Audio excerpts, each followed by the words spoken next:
to you, Nigeria.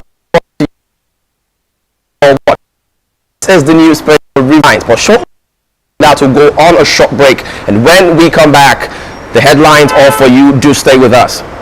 Have you registered for your permanent voter's card? I mean, your PVC.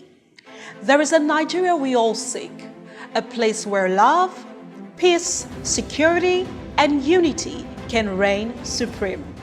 Waste no time. We want a country where peace and justice will be the order of the day. Unfortunately, there's a problem. One big challenge this Our country cries for help every day. We need able and capable hands to lead and direct. These capable hands can be you. Have you gotten your PVC? Have you registered for the ongoing voting process? Don't say your vote does not count. Yes, it does. Have you gotten your PVC? Your apathy towards Nigeria's electioneering process will further inhibit our collective growth and development as a nation. Your refusal to participate and engage will keep us at a standstill. So be intentional.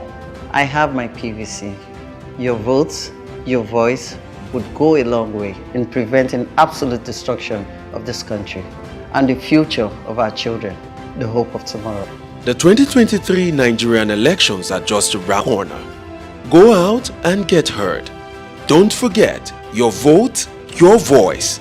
This message is proudly brought to you by Thav Media Limited. Alright, you are welcome back from that short break. I'm taking you straight now to our first paper for this morning. We have amongst the headlines in the Punch. This one here says Presidential Primary. Presidential Primary. APC silent on zoning. Nigerians condemn 100 million naira nomination fee. APC silent on zoning. Nigerians condemn 100 Pupils sexual act. Lagos police grill Chrisland parents over Pupils sexual acts. That's on page 4 and 5 of the Punch. And next in the Punch we have NECO postpones common entrance exam over low registration. NECO postpones common entrance exam over low registration. That's on page 8 of the Punch. And next in the Punch we have here MNJTF kills 27 terrorists. Buhari insists insurgency not religious. MNJTF kills 27 terrorists. Buhari insists insurgency not religious. That's on page 28 of the Punch. And next in the Punch we have imported vehicles. Imported vehicles, CITN to engage customs. Others over 15% NAC levy. That's on page 20 of the Punch. And next in the Punch we have power tariff shortfall hits 247 billion naira. Government clears debt December. That's according to federal government report on page 19 of the Punch. Okay. And next in the Punch we have fund varsities with 4 trillion naira subsidy budget. ASU tells FG. I'll go again. Fund varsities with 4 trillion naira subsidy budget. ASU tells federal government. That's on page 26 of the Punch. All right. Lastly, in the Punch for this morning, we have SIM NIN. SIM NIN. Telecom customers set to sue FG. Demand policy suspension. SIM NIN telecom customers set to sue FG. Demand policy suspension. You could get all the details of that headline on page 28. Page 20, I beg your pardon, of the Punch newspaper. Okay, that's the much we can take in the Punch. And taking you straight now to our next paper for this morning. You want more details on those headlines? Do get a copy of the Punch for yourself. All right, amongst the headlines in the Daily Sun for this morning, we have insecurity. Insecurity. Buhari blows hot, promises harsh measures. Buhari blows hot and promises harsh measures. That's on page 8. Says we are going to be tough henceforth. We are going to be tough henceforth, he vows. Southern Kaduna Christian leaders plan prayer summit for peace. You can get all the information on that headline on page 8 of the Daily Sun. And next in the Daily Sun we have shock knocks as APC pegs presidential forms at 100 million naira. Shock knocks as APC pegs presidential forms at 100 million naira. Gabba forms go for 50 million naira. Party rules out consensus. OK's indirect primary. That's on page 6 of the Daily Sun. And next in Daily Sun we have 2023. Anambra stakeholders endorse OB for president. 2023. Anambra stakeholders endorse OB for president. That's on page 7 of the Daily Sun. And next in the Daily Sun we have NECO reschedules exams for Unity schools. NECO reschedules exams for Unity schools. That's on page 8 of the Daily Sun. Next in Daily Sun we have why insecurity is widespread in Nigeria according to EU. That's on page 33 of the Daily Sun. Okay, and next in Daily Sun we have the Sun Award will propel me to do more. The Sun Award will propel me to do more according to Ekwonife. That's on page 6 of the Daily Sun. And lastly in the Daily Sun for this morning we have gunmen bomb police facility in Anambra.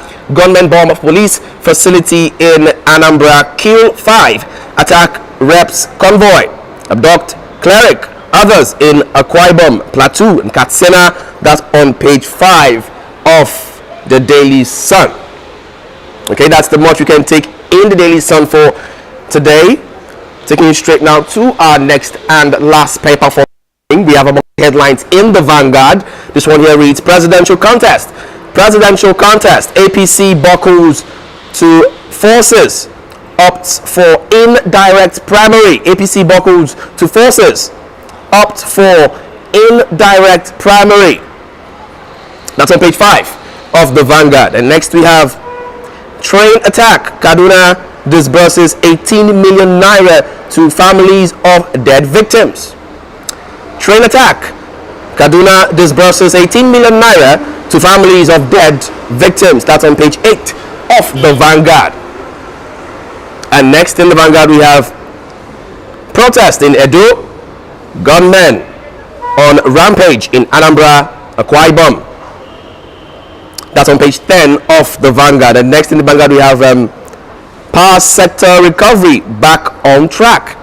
Power sector recovery back on track according to federal government. That's on page 4 of the Vanguard. And next we have senator representing Buhari's senatorial district dumps APC for PDP. Senator representing Buhari's senatorial district dumps APC for PDP. That's on page 11 of the Vanguard. Okay, next in the Vanguard we have bandits threaten to marry off 21-year-old woman if 1.7 million naira ransom is not paid in Niger. That's on page 6 of the Vanguard. Okay, next in the Vanguard we have interim government. Lawyers divided over Babalola's proposition. Interim government. Lawyers divided over Babalola's proposition. Okay, and lastly in the Vanguard for this morning we have Osinachi Nwachukwu will be charged to court if post-mortem finds him culpable. Nwachukwu will be charged to court if post-mortem finds him culpable, according to IGP, Inspector General.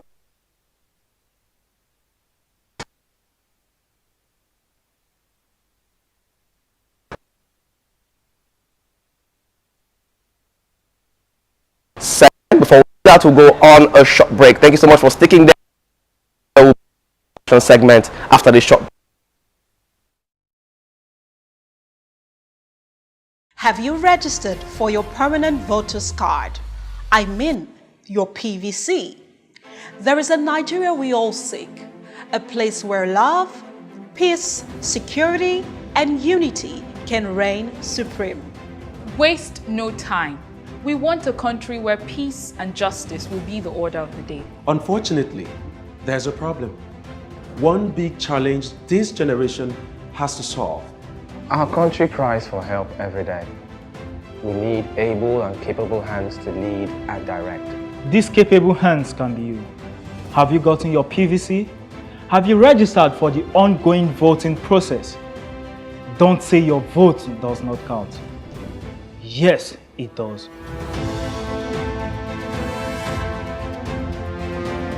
Have you gotten your PVC? Your apathy towards Nigeria's electioneering process will further inhibit our collective growth and development as a nation. Your refusal to participate and engage will keep us at a standstill. So be intentional. I have my PVC. Your votes, your voice would go a long way in preventing absolute destruction of this country and the future of our children, the hope of tomorrow. The 2023 Nigerian elections are just around the corner. Go out and get heard. Don't forget, your vote, your voice. This message is proudly brought to you by Thav Media Limited. My name is Caroline Alfred, and I am your host. I don't love nagging men. I think if Ed Sheeran is not at my wedding, I may leave the wedding. So if I'm meeting somebody, I would like that person to... Every lady out there would like a level-headed man. What does love mean to you? Spinsters and bachelors get to meet themselves on a blind date, get to know each other better, and get into relationships that would culminate into marriage eventually.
Okay, you're welcome back from that short break, and joining me in today's discussion segment is a gentleman and a beautiful lady by the name Mr. Marcel.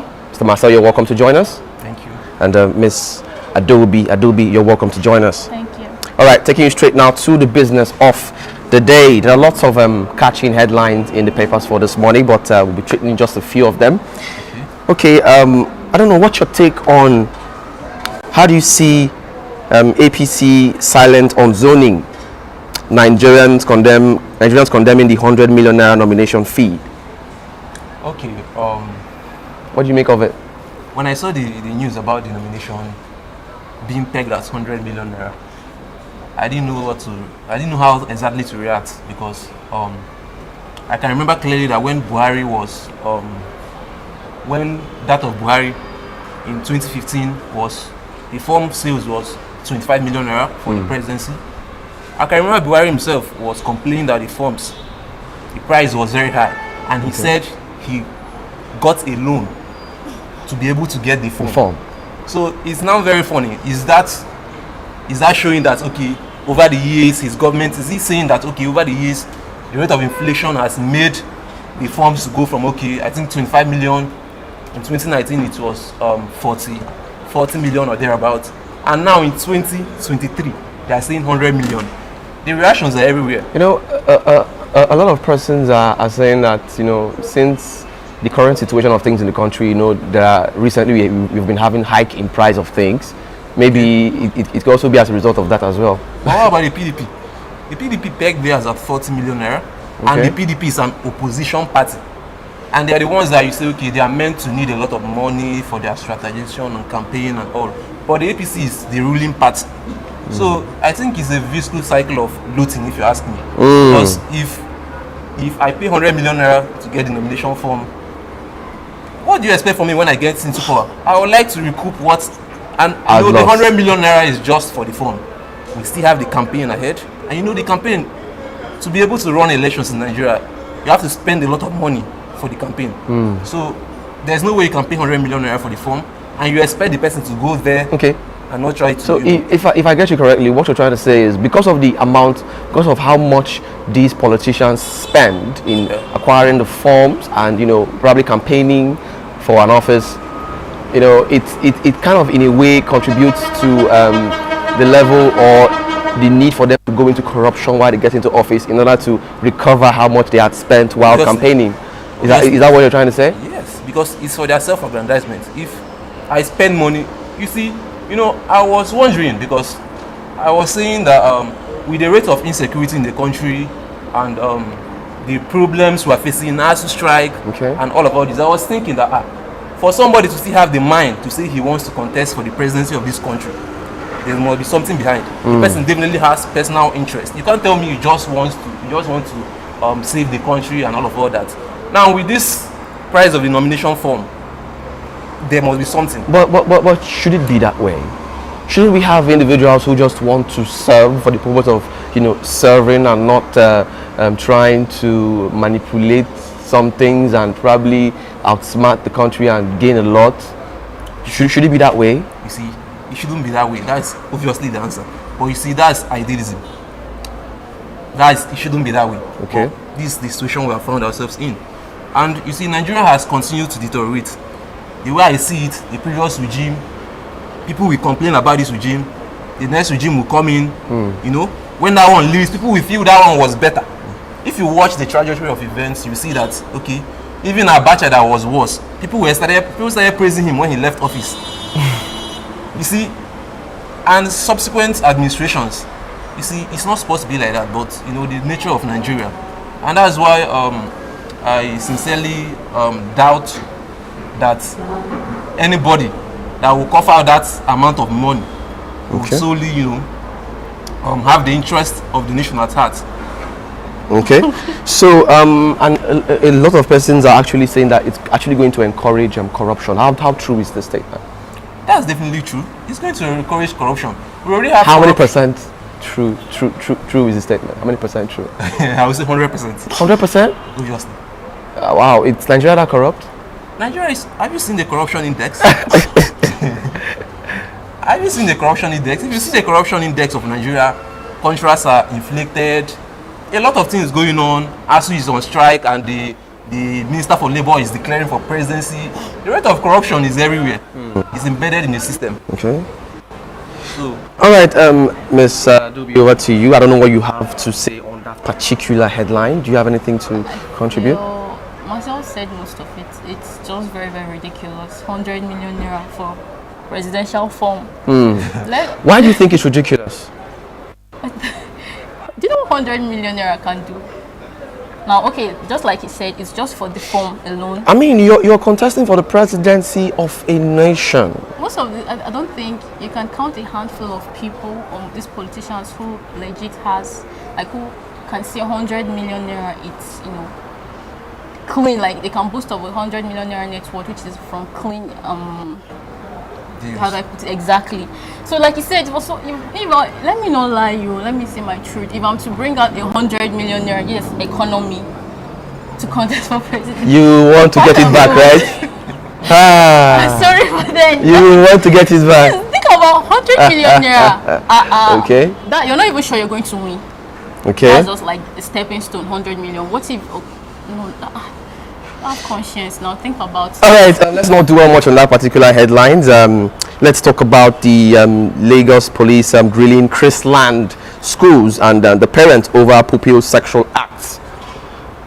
That particular headline has been viral for the past 2-3 days now. Yes. So I don't know if you have anything to say on that particular headline. The news about the Chrisland girl sex tape, it has gone very viral. I think yesterday I was seeing some clips from the young girl. I think the young girl, I don't know, from TikTok. I don't know, either TikTok or Instagram. I don't know. Likey, yeah. There you have it. So And I was surprised. And there were news that she has thousands of followers on Likey. And as of this morning, 3,000 more. She had 3,000 more. So you see? And the kind of dance videos from news that we have, kind of dance videos she does, she did them from the house. So when I saw the video, I wasn't surprised. I said, okay, that is it. I think people were trying to drill the school and all that, but obviously we can now see where the root is from. It's obviously from the family, because the videos were made at home. At home. And this girl definitely has this account, and she manages this account from home. So the blame definitely, or even if I won't put the blame entirely on the parents or guidance, I will say why? Why won't you put the blame entirely on the parents? There are several other factors, like the media and all this. The parents may not have control of what the child views in the media. Okay. That's why I won't totally put the blame on them, but they have a bulk of the blame. Okay, sorry, Mr. Marcel. Actually, from my knowledge of this particular story, I know of a lot of persons who really disagree to what you've just said, because they see the parents, or should I say the home, as the starting point of the life of every child. They say charity begins at home. So don't you think if the foundation, they say, is faulty, then don't you think the future of such a child should be called into question or should have problems? So don't you think, should I say, the real fault is from the parents? Okay, now don't get me wrong. I said the fault is obviously from the parents, okay, but I wouldn't put 100% on the parents. 90% is on the parents. Okay, and okay. 10%. All right. So that's what I'm trying to say. So the bulk of the blame is still from the parents. Now, as parents, you have responsibilities to your child. The family is obviously the most important unit of socialization, and that is where the child learns most of the things, like while growing up. So as parents, you have responsibility of training your child and teaching them most of all these things. Okay. But at the other side, you can't also you can't be with the child 100% of it. You can't be with them all the time. You can't have total control. Definitely these children will also have to go into the society. You won't be with them there. Will you be with them when they go to were the parents with them, with the lady with the girl when she went to school? They were not there with her. Would they be there with her when she goes to the university? Definitely, we also have other agents of socialization, like peer groups, peer pressure, school, and all that. So I won't say the parents will take 100% of the blames, but they take the bulk of it. They take the bulk of it because if you ingrain these values in her as a little girl, most of all these things wouldn't go out of hand the way it has. So they still have the bulk of the blames, but I won't say 100% of the blames. Definitely, you still have pastors' kids that indulge in armed robbery and some kind of. Will you say the parents didn't treat them right? Definitely, made parents try as much as possible to do their best, but at the end, it still falls to decisions. But there's a certain, should I say, there's a certain age a child will get to, and then at that particular age, it can be seen by the society as, okay, this particular person, he is the one that decided to misbehave. Because you are now being seen as responsible for your own actions. Yes. But this lady in quote, this girl in quote, is 10, which means 13, which means she's still very much under the influence of her parents. Now, she's still under the influence of her parents, but she goes to school. She goes to school, she meets her peers, she goes out with friends. Even though the parents have, a responsibility to play, they have a role to play. But what I'm saying is you can't totally. At that young age, I keep emphasizing that the parents have the bulk of the blame. I'm not trying to, I'm not trying to remove the parents from the blame. Okay. I'm saying they have the bulk, but I'm trying to say that 100% you won't entirely put the blame on the parents. So part of their mistake is giving a girl of that young age, having her to, have access to the media. I think she's too young. I started using phone when I was. I don't know what the generation is turning into. You see a child. I don't know which one is the exact age. But when I saw the pictures of the girl I saw, that girl doesn't look like the likey this thing. That girl doesn't look like 10 years old girl to me. 13. Rapid growth. Okay, Mr. Marcel, thank you so much for sharing your thoughts. And Ms. Adobe, before I move over to you, let's go on a short break. And when we come back, we'll continue from where we stopped in our discussion segment. Please stay tuned. My name is Caroline Alfred, and I am your host. I don't love nagging men. I think if Ed Sheeran is not at my wedding, I may leave the wedding. So if I'm meeting somebody, I would like that person to. Every lady out there would like a level-headed man. What does love mean to you? Spinsters and bachelors get to meet themselves on a blind date, get to know each other better, and get into relationships that would culminate into marriage eventually.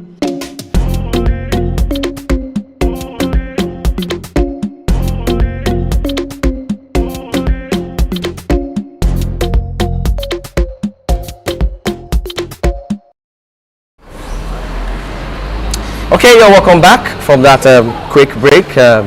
Mr. Doby, so over to you. Let's hear your thoughts on that particular headline. I'm definitely going to pin it on the parents because, like you said, adulthood. All of the blame? All of the blame? I'll say something about nature and nurture. We're taught in the university, like, what influences a child's decision the most? Is it nature, as in the child's, nature, like basic thoughts and instincts, or is it nurture, like the environment you grow up in? So I would say whatever happened, like you said, adulthood officially starts at 18. Okay. So it's expected she's under this like strict supervision of her parents at 13. And then if you see that video, most of them were done at home. The question is, where are her parents? Where are her guidance? And most importantly, what is a 13-year-old child doing than like an Android or I don't know, a smartphone? Like, what are they looking for? Even if it's to do the assignment, they can do it under supervision of like an adult or a guardian. But then she doing several dance videos. Even me myself as an adult, Okay, before we draw the curtain on this particular headline, with all that's been said, are we going to say that, based on what's happening, are we going to say that our, like, the modern day generation parents have failed? They are failing. Okay, they are failing. They are failing. Yeah.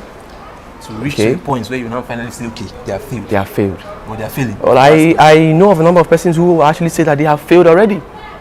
They have failed already because if they haven't failed, I mean, in recent headlines, we've seen young boys who are not even up to 20, most of them are up to 23, lodging in hotels. I think 15 wanted to lodge in a hotel with a girl. Girls. I know, and then probably 17, 18 wanting to do, I think, killing somebody for ritual. Engaging in drugs, just trying to feel fly and among. Almost reaching to the point where we say they are failed.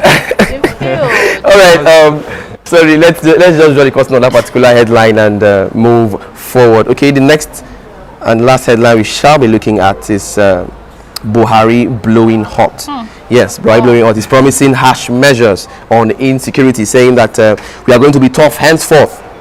He vows that they're going to be tough henceforth. So I don't know what you make of that particular statement from your president of the country. I think Buhari is not sincere with his fight against insecurity. Why do you think so? Not sincere at all, because this is not the first time he's making this kind of statements. He's blowing hot. He has been blowing hot. He will first of all act shock. For a period of time. When they are attacked, he will act express shock, then come out to blow hot. After that, what do you see? Nothing. Okay. In the 7th year of his administration, and he's still blowing hot. Okay. They collected a loan of, I think, 1 trillion naira at some point. They say they want to use it to procure weapons to be able to fight insecurity. We don't know how far with the loan. We don't know if they used it to actually procure the weapons. We don't know. Like, the war insecurity has, has gone overboard. Like, we keep seeing series of insecurity all around the country. So him blowing hot, I think he's definitely not serious. Okay. He's not serious. So if you were to do a comparison of Buhari's government and that of the last government, that's Goodluck's government, which government would you say actually did more on security? Well, the dynamics of insecurity then in the country was different than it is now. Then we were basically grappling with Boko Haram. Okay. Then the major. But don't also forget that before Buhari came into power, he was saying things like, okay, he was actually making promises of him stopping some of the terrorists that were threatening the country. As a then, he was actually using them to make a mockery of the then regime, the then constitution that time. So I don't know if you were to make a comparison of his own tenure and that of Goodluck, which would you say have done better in terms of security? Well, I would say the two administrations, I don't know how to put one ahead of the other. The two of the administrations failed for me. So you But would prefer Buhari's regime right now to that of Goodluck? No. So because now we have bandits. Okay. Now we have unknown gunmen. We have Fulani headsmen who are also masquerading as, we have a lot of insecurity around the country now. Okay. So, but then Buhari is claiming to have captured some certain local governments which were under the hold of Boko Haram. So I think I will give him some credit for that, a little credit for that. But I think the insecurity is now all over the country. Then it was mainly in the northeastern part of the country. But now in the northwest, southeast, southwest, insecurity is everywhere. So I think Buhari has failed in insecurity. Okay. He has failed because he hasn't been able to keep up to his campaign promises, which was a major reason why he was elected. They said Buhari is going to take care of security, Osibanjo will handle the economy. What are we seeing today? Both of them have failed us. The rate of inflation, the insecurity, it has all gone overboard. The spaghetti went from 120 to 400.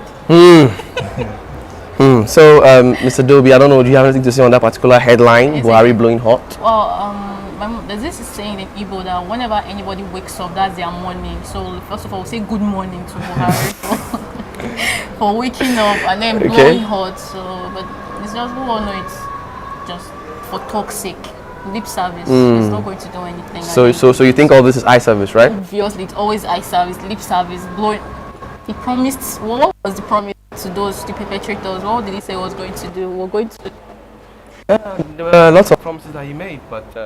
we need a scapegoat, like we need a scapegoat. Okay, I'm just here. I think they wait for the thing to happen. When it happens, they now use money to, as if money can, cover up for loss of life. And I think I heard he's giving 18 million to the families of that Kaduna train attack. Yeah. What's he supposed to do? Well, 18 million bring their loved ones back. So it's lip service. I beg, let's move on, please. Old story.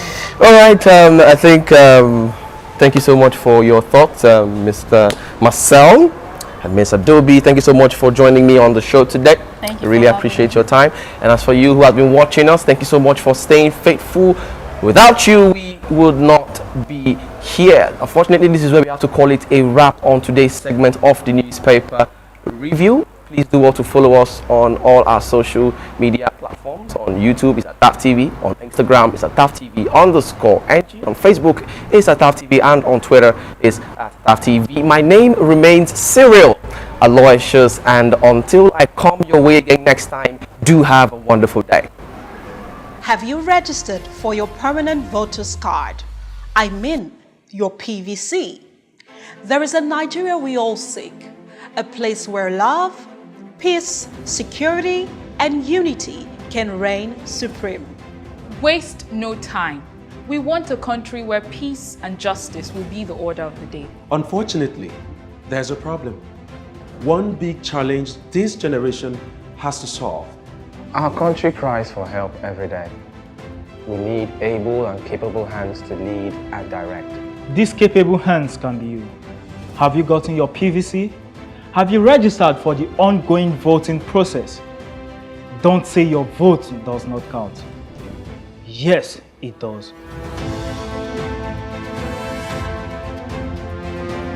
Have you gotten your PVC? Your apathy towards Nigeria's electioneering process will further inhibit our collective growth and development as a nation. Your refusal to participate and engage will keep us at a standstill. So be intentional. I have my PVC. Your votes, your voice would go a long way in preventing absolute destruction of this country and the future of our children, the hope of tomorrow. The 2023 Nigerian elections are just around the corner. Go out and get heard. Don't forget, your vote, your voice. This message is proudly brought to you by TAF Media Limited. My name is Caroline Alfred, and I am your host. I don't love nagging men. I think if Ed Sheeran is not at my wedding, I may leave the wedding. So if I'm meeting somebody, I would like that person to... Every lady out there would like a level-headed man. What does love mean to you? Spinsters and bachelors get to meet themselves on a blind date, get to know each other better, and get into relationships that would culminate into marriage eventually.